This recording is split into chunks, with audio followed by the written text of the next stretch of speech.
Si tu es un artisan avec de l'ambition et que tu veux vivre de ta passion grâce à Internet, tu es au bon endroit. Chaque semaine, avec plein de bonnes vibes, seul ou avec mes invités, on te partagera notre savoir-faire, nos retours d'expérience pour que tu puisses réussir à vendre tes créations toute l'année. Bienvenue dans les dessous de l'artisanat. Je suis Aurore, photographe, et je crée du contenu sur Internet depuis bientôt 10 ans. Issue d'une formation des métiers de la mode, j'ai toujours été sensible et passionnée par les métiers artisanaux. Aujourd'hui, je t'accompagne à mieux communiquer à travers le prisme de la photographie, mais aussi de l'organisation et du marketing. Alors, abonne-toi pour ne rater aucun épisode et ouvre tes écoutilles pour l'épisode du jour. Aujourd'hui, on va répondre à une question que probablement tout le monde se pose. Est-ce que c'est une bonne ou une mauvaise idée d'investir dans sa communication ? Bon, ok, c'est un peu prêcher ma paroisse, mais je vais essayer d'être le plus objectif possible et d'aborder plusieurs points de vue. Bon, forcément, tout dépend de ton activité, de ton client idéal et surtout de ton tunnel de vente. Dans l'artisanat, souvent les réseaux sociaux, c'est un peu la seule vitrine. Mais en même temps, c'est pas fait pour tout le monde. Et je crois que quelque chose auquel on a tendance à un peu oublier en ce moment, c'est de penser aux autres canaux d'acquisition. Tu sais, ceux qui sont un peu plus classiques, genre les boutiques revendeurs, le bouche à oreille, le démarchage, la recommandation, ces choses qui font que on peut se passer largement des réseaux sociaux. Mais investir dans sa com, ça relève aussi surtout une vraie question qui est: quelle place j'ai envie que les réseaux sociaux aient dans mon business ? En laissant de côté toutes les injonctions liées à la communication sur ces plateformes, qu'as-tu vraiment envie ? Est-ce que tu veux que tes acheteurs proviennent des réseaux sociaux ? Et si oui, lesquels ? Et est-ce que ton client idéal est prêt à acheter tes créations sur ces plateformes ? Si tu arrives à répondre à ces questions, tu sauras si oui ou non c'est une bonne idée d'investir dans ta com. Voilà, fin d'épisode. À très vite sur les internets. Cette blague était quand même très prévisible. Mais reprenons l'épisode avec une question qui me trotte dans la tête. Plutôt, c'est pas une question, mais plutôt une problématique. Ce sont les pensées limitantes liées à l'argent. Je trouve qu'on parle de com, ça appuie encore plus sur toutes ces croyances, ces peurs liées à l'argent. C'est connu, en France, c'est tabou. Et y investir dans sa com, c'est pas concret, quoi. Qui peut nous assurer un résultat ? Personne. En tout cas, la personne serait malhonnête de te vendre une prestation en t'assurant à 100% des résultats. Chiffrer que tu vas gagner plus de 10 000 euros de chiffre d'affaires ou que tu vas avoir plus de 500 abonnés en un mois. Mais du coup, pourquoi ? Pourquoi prendre du temps et de l'argent dans la communication ? Je crois qu'on est tous d'accord, les réseaux sociaux ont pris une place super importante dans nos vies. Qu'on le veuille ou non, Instagram, c'est tous les jours. Je sais, j'ai pas les chiffres en tête, mais en tout cas, moi, je dois y passer plusieurs heures par jour. Mais c'est une vraie addiction et c'est la guerre de l'attention. Et pour vendre son produit, des gens dont ce n'est pas le besoin nécessaire ultime, comme une bouteille d'eau dans un désert. Et ça a eu un réel impact aussi sur la façon dont on consomme au quotidien. Et c'est tellement plus facile de savoir que quand on a conscience d'un besoin, de savoir directement à qui penser. Mais pour ça, il faut être présent sur les réseaux sociaux, faut être actif, proposer du contenu qui en jette à forte valeur ajoutée. Et malheureusement, sur le coup, les réseaux sociaux, c'est tout un métier. Et c'est marrant parce que beaucoup de gens disent ça, mais la plupart, ils n'investiront pas un seul euro auprès d'un professionnel de la com. Et je trouve ça assez marrant, parce que il y a cette conscience de ça reste quand même un métier à part entière, mais je vais quand même le faire moi-même. Mais là, c'est aussi toute une question de valeur perçue, de retour sur investissement. Étant jeune, j'ai eu des idées bien arrêtées sur le sujet, et parfois j'étais un peu extrême, mais maintenant que je suis plus mature, j'ai compris que les réseaux sociaux, pour faire un business, c'est pas essentiel. En tout cas, c'est une possibilité parmi tant d'autres. Et c'est ok. J'ai l'impression qu'on se met beaucoup la pression, et les autres aussi nous mettent la pression pour pouvoir être sur les réseaux sociaux. Et je dois être aussi un peu fautive parce que je crée du contenu pour dire aux entreprises artisanales, venez créer du contenu sur Internet. Mais aussi c'est bien de nuancer, et je trouve que ce discours-là, très peu long. Et il y a encore quelques années, la création de contenu, c'était vu comme le truc trop cool, où on pouvait avoir des clients sans démarcher, sans trop de problèmes, juste en faisant du contenu. Maintenant, il y a un peu plus de concurrence, un peu plus de gens sur les réseaux. Comment convaincre une personne d'acheter son produit alors qu'il y a du contenu gratuit pour le faire soi-même à côté?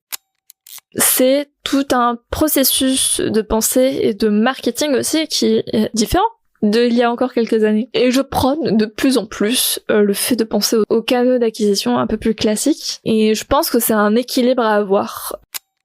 Je ne connais pas d'entrepreneurs, d'artisans qui ont qu'un seul canal d'acquisition. En tout cas, dans la vraie vie, des artisans qui fonctionnent avec le bouche à oreille, qui sont sur des sites d'adresses, de carnets d'adresses ou quoi que ce soit, et qu'en plus qui créent du contenu. Je pense à un équilibre à avoir et aussi un positionnement. Typiquement, si je devais te donner un exemple un peu concret, j'ai décidé que Instagram, ça allait être un peu ma vitrine, l'endroit où je montre l'exemple.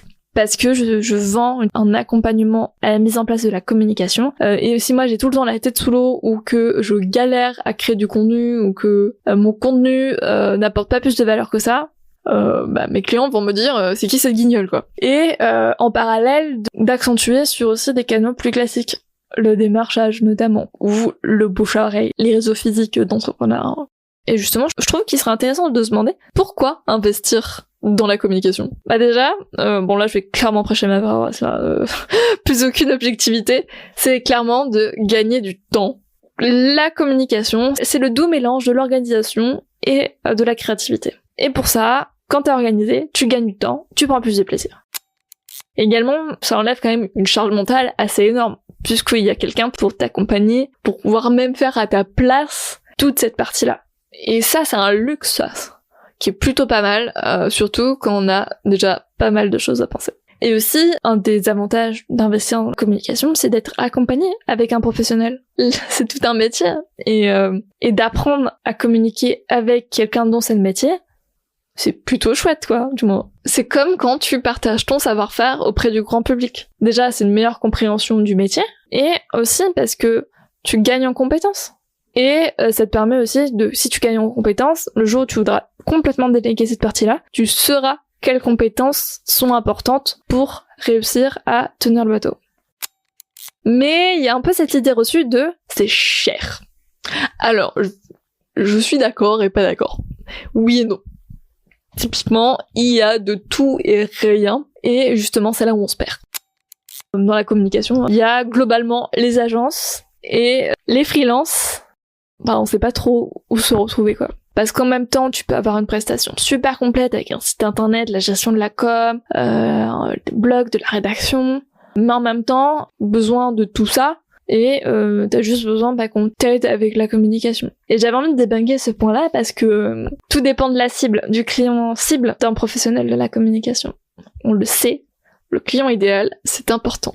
Et justement, moi, ce que j'ai décidé de faire, c'est de te proposer une prestation au prix juste, mais qui reste abordable pour toi, artisan, parce que c'est mon client idéal, c'est avec les personnes auxquelles j'ai envie de travailler. Donc je vais m'adapter au marché et aux croyances que ma niche a, c'est-à-dire toi. Et c'est aussi pour ça que là actuellement je suis en train de reconstruire mon offre signature d'accompagnement, et je me sentirais pas de dépasser les 1 000 € de prestation, parce que c'est quand même assez symbolique. Et même si ma prestation est élevée et qu'elle les vaut, parce que c'est beaucoup de valeur, c'est de l'accompagnement, c'est du temps, c'est du sur-mesure, mais je sais que pour toi comme pour moi, avoir une prestation qui dépasse les 1 000 €, ça bloquera. Dernier point aussi que je voulais aborder, c'est comment savoir si c'est la bonne personne. Parce que clairement, la communication, quand tu veux travailler quelqu'un, même de façon globale, faut trouver la bonne personne. C'est pas facile. Il existe tellement de monde. Et là, sur le coup, il faut jongler entre le rationnel et l'émotionnel. Typiquement, il faut que le feeling passe, mais aussi s'appuyer sur le concret. Les livrables, combien de photos il y aura, quel support t'as accès, les retours clients, donc les témoignages et tout, et surtout la méthode employée. On a tous une façon de faire totalement différente. Et donc, il faut trouver celle qui nous correspond le mieux, ou qui s'adapte le mieux à ta façon de fonctionner. Typiquement, je sais que toi, artisan, tu n'as pas le temps de créer et de gérer tes réseaux sociaux, mais en même temps, tu as envie et tu as besoin d'être actif. Donc je vais pas te proposer une méthode où il faut publier une fois par jour avec des visuels ultra poussés et des outils ultra complexes. Non, parce que je sais déjà que tu n'as pas le temps d'apprendre à maîtriser des outils et que clairement pas envie de te prendre la tête aussi avec ça. Et je suis totalement d'accord avec toi. C'est pour ça que, à la place, par exemple, je vais te proposer un process tout cuit, tout prêt, où tu n'as juste plus qu'à compléter avec les liens qu'il faut, où il faut, et que ça te prenne le moins de temps possible, et que tu puisses aussi surtout te concentrer sur la partie créative. Dans ce que j'entends aussi sur le fait de faire appel à quelqu'un pour sa communication, c'est que ça va prendre du temps. Encore une fois, oui et non.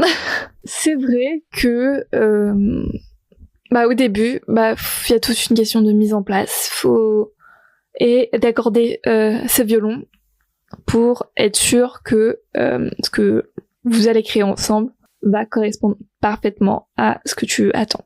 Et c'est aussi pour ça que c'est important de choisir la bonne personne. Mais après, tout dépend comment tu veux t'impliquer. Si tu veux pas y toucher et laisser faire quelqu'un, délègue complètement toute ta communication et t'as juste à valider les idées. Et forcément, ce sera forcément plus coûteux que si tu te fais former ou accompagner avec un professionnel qui va te guider sur les choses à faire. Donc tout dépend de ce que tu as besoin et je trouve que maintenant, en tout cas en 2023, il y a suffisamment de professionnels et de freelance pour tous les besoins et pour tous les secteurs d'activité. Donc tu trouveras forcément tout bonheur quelque part auprès de freelance. Et donc, est-ce que c'est une bonne ou mauvaise idée d'investir dans sa com ? Forcément, je vais te dire oui. Mais tout dépendra de tes objectifs et de par où tu veux avoir des clients. N'investis surtout pas d'argent si tu ne veux pas avoir des clients avec ou si tu n'es vraiment pas à l'aise avec les réseaux sociaux, Internet et tout ça. Les canaux d'acquisition classiques fonctionnent encore très bien et tu n'as pas à te mettre la pression. Et ça, je pense que ce sera probablement le sujet d'un autre épisode, cette pression qu'on a sur les réseaux sociaux. Et si ces petits mots te donnent envie de passer à l'action en te faisant accompagner par un professionnel pour être indépendant et de trouver la bonne méthode et le process qu'il te faut pour créer du contenu sans te prendre la tête, n'hésite pas à me contacter sur Instagram ou directement par mail. Je serai ravie de pouvoir échanger avec toi et de savoir comment je peux t'aider à mettre en place la communication authentique qu'il te faut pour rayonner sur Internet. Je suis curieuse de connaître ton avis sur le sujet, que tu sois d'accord ou pas avec moi. Je serai ravie de discuter avec toi en message privé sur Instagram. Bref, sur ces belles paroles, moi je te dis à très vite sur les internets.